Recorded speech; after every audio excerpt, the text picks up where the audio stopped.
আমরা আসলে খাঁটি মুসলিম না।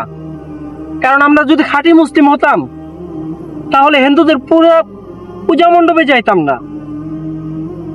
কারণ আমি ইদানিং দেখতে পাচ্ছি যে সোশ্যাল মিডিয়াতে অনেক অনেক ভিডিও ভাইরাল, যেটাতে আপনার অনেকে গীতা পাঠ করতেছে।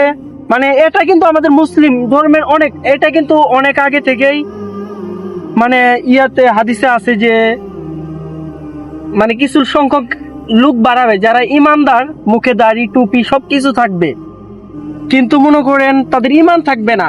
তারা হয়তো পূজা মণ্ডপে যাইয়া, এই যে আপনারা তো দেখতেই পাচ্ছেন, এই যে আজকাল দেখা যাচ্ছে কত মুরব্বী হুজুর যিনি গীতা পাঠ করতেছে। আসলে কি এগুলো আসলে কি?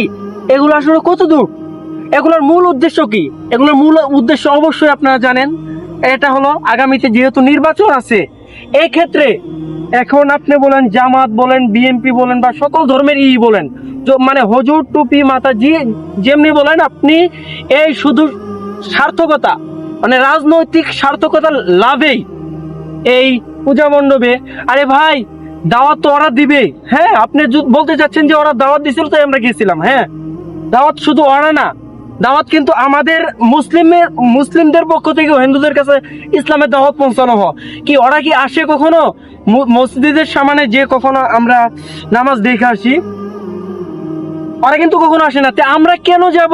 আরে ভাই, ভিডিওটা দেখলে আপনি বুঝতে পারবেন। একটা ভিডিও কমেন্টে মেনশন দেওয়া আছে, আপনি দেখেন কি অবস্থা। ওখানে কি সুন্দরভাবে ব্রেঞ্চে বয়া হুজুর, মুন্সি আর আমাদের মতো সাধারণ মুসলিমরাই ওখানে মনে করেন ওইগুলো দেখতেছে। এটা আসলে কি কি মানে আমার একটা মাথায় আসে না ভাই। আমরা কি মুসলিম? ভাই, ভিডিওগুলো দেখলে আপনি বুঝতে পারবেন কি একটা অবস্থা বর্তমান সমাজ, কিভাবে বাঁচবো ওই কিয়ামতের দিন। তো কথাটা অনেক হয়েছে। ভিডিওগুলো ভালো লাগলে ফেসবুক পেজটি ফলো দিবেন এবং কি আমার ইউটিউব চ্যানেলটি সাবস্ক্রাইব করবেন। সবাইকে ধন্যবাদ।